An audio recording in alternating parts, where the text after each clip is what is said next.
Once upon a time, in a kingdom far away, there lived a kind and noble king and queen who had longed for a child for many years. After many prayers and hopes, their wish was granted, and the queen gave birth to a beautiful baby girl.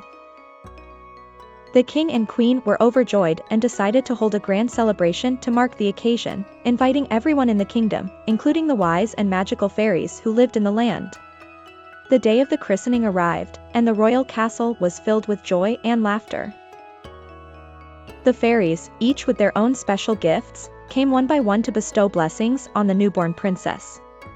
The first fairy granted the child beauty, the second fairy blessed her with a kind heart, and the third fairy granted her wisdom beyond her years.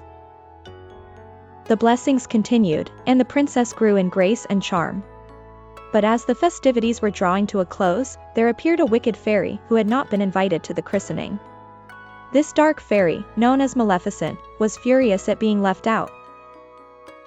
In her rage, Maleficent cast a terrible curse upon the child. With a cruel smile, she declared, "On your 16th birthday, you shall prick your finger on a spinning wheel and die." The entire court gasped in shock at the wicked curse. However, just as Maleficent was about to leave, another good fairy, who had not yet spoken, stepped forward. This fairy, who was kind and gentle, did not have the power to undo the curse completely, but she could soften it. She said, "The princess will not die. Instead, she will fall into a deep sleep, from which she can only be awakened by the kiss of a prince who truly loves her." The king ordered that all spinning wheels in the kingdom be destroyed.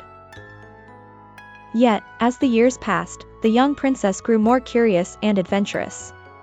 On the day of her 16th birthday, while wandering through the palace, she came upon an old, dusty room at the very top of the castle.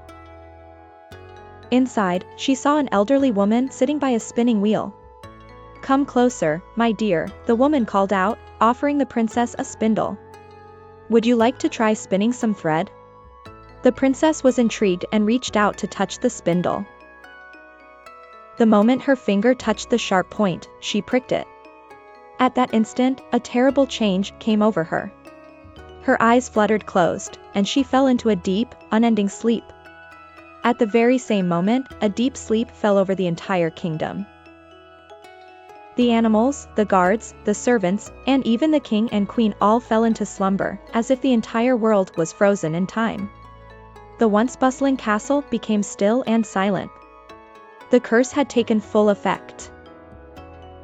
But as the years passed, the story of the beautiful princess and her enchanted sleep spread throughout the land. Princes from far and wide came to try to awaken the sleeping princess. Each one braved the thorns and dangers that grew around the castle. None could succeed. The thorns were so thick and sharp that they seemed impenetrable, and the castle itself appeared to be swallowed by an enchanted forest. Eventually, the story became little more than a legend, and the kingdom forgot about the princess.